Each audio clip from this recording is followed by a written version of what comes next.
This is Rob Crowder, the president of Barbecue. Welcome back to another video that we're going to be doing and showing one of my absolute favorites, ribs, pork ribs. Some of the best things you can cook. They don't take that long. And honestly, unless you're in competition, they're pretty easy to cook. So, first thing we need to do is talk about the ribs. There's really two major types. There's the baby back ribs, and then there's the St. Louis style ribs. And you may say, what's the difference between the two? There's a big difference, and I'll explain it right now. If you look right here, I've got a baby back rib, and I also have a St. Louis style rib. Now, a couple of things to point out. First of all, a baby back rib, you can see it's going to have an arch to it over here, where the St. Louis style rib is much flatter. And you may say, well, why is that? If you think about a pig, these two things connect. This is the back of the pig. This is going toward the front. And if you think about the ribs and how they work, they go in a sort of a circle like this around the rib cage of the pig. Baby back rib is on top. The St. Louis rib is on the bottom. Now let me ask you a question. Which one of these do you think would have the most fat on it? It would be the St. Louis style rib. You know why? It's closer to the belly, which is where we get bacon. So just a little bit of knowledge here on the ribs and which ones are the best.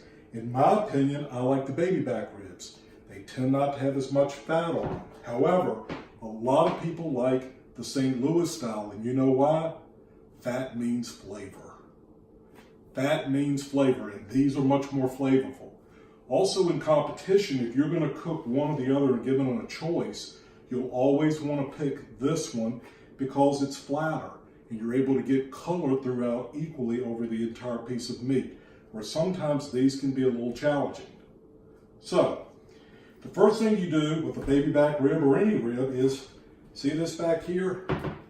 This is the membrane. You need to take that off.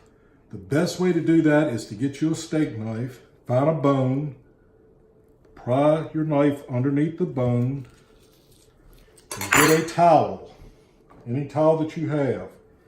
And once you get started, grab onto it. It's slimy, but you got to grab it and pull that thing off.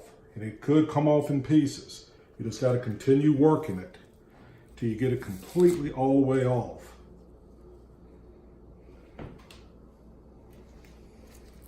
And it can be time consuming, and particularly if they get ornery like this one has gotten with me.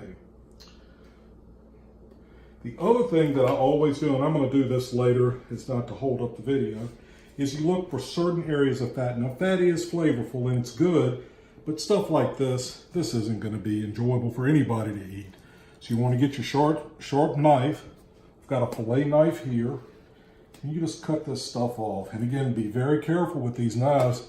You will cut yourself, as I've done several times myself. Okay, and just continue working it off little by little. Turn it over on the front side. I'm not going to do anything with this, even though this is quite a pocket of fat. Typically, you don't want to cut too much of the fat off because on the baby back rib, there's really not that much fat anyway.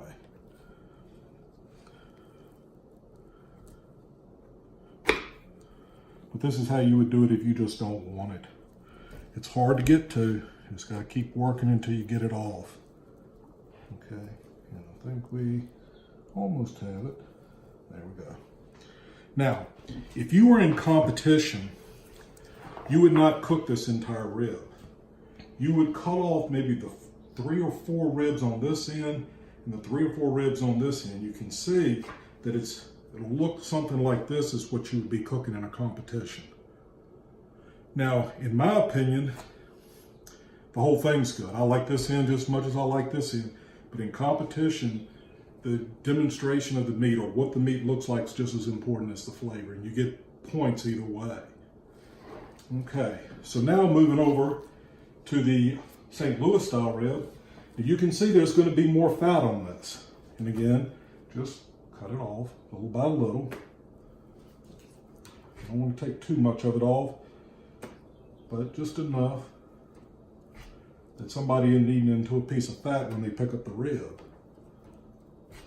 Just a little bit. That looks good. The rest of it looks pretty good. And you'll notice on this side, you got a lot of fat here. It needs to come off, and you see it's kind of coming off just pulling it, which is good.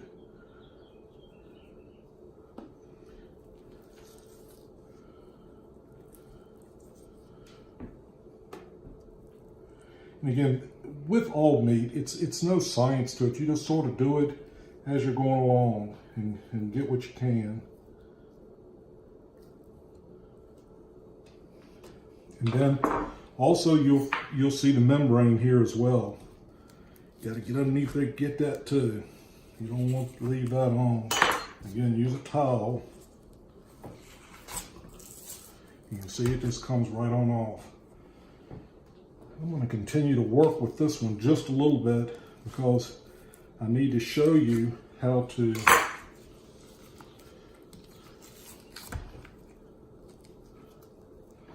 I don't know if you've ever gone to a restaurant and you've gotten the ribs as your dinner, and sometimes you'll see the sheen on the back of a piece of the rib. That's the membrane that they didn't take off. And quite frankly, in my opinion, it's pretty disgusting because it shows that they didn't really take time to prepare your meal properly. But again, it's not going to hurt you or anything. It's just, you can tell when you're eating a quality meal. Okay. A little bit of it's okay to have. Try to get this. You can see it comes off. Now, I'm not going to take this because this is fat. I'm not going to take that off. I'm going to leave it as is. Okay. So I haven't finished the baby back, so I'm going to move him over here out the way. And when you're putting your rub on this, again, I use the Jack Daniel's pork rub. It's commercial. It's much cheaper than if I made it myself. If I was going to do competition, I'd make my own. But I don't put any mustard on this. I don't put oil on it. Some people like to do that. I don't. And again, you put it on, thin layer, and try to get it all over.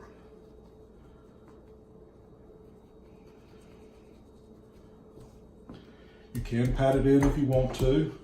I sometimes do, sometimes don't. Just depends. That looks pretty good. You want to do the other side. Now I will tell you, rub typically doesn't go where you have a big pocket of fat. It just won't stick. I think we've got it trimmed pretty good. We should be okay.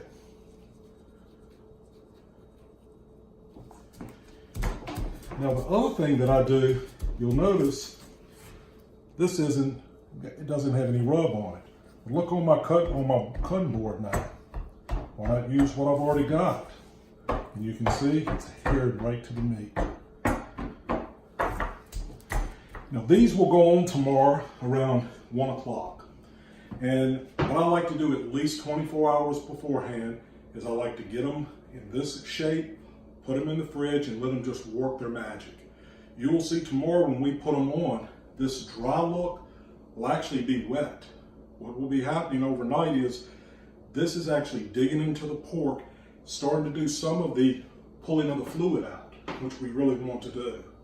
So tomorrow, join us. I'll first show you how to set up our green egg. I'm going to use the green egg tomorrow to cook, but how I set that up for cooking, and then we'll start the process of cooking these ribs. This is Rob Crowder, the president of barbecue.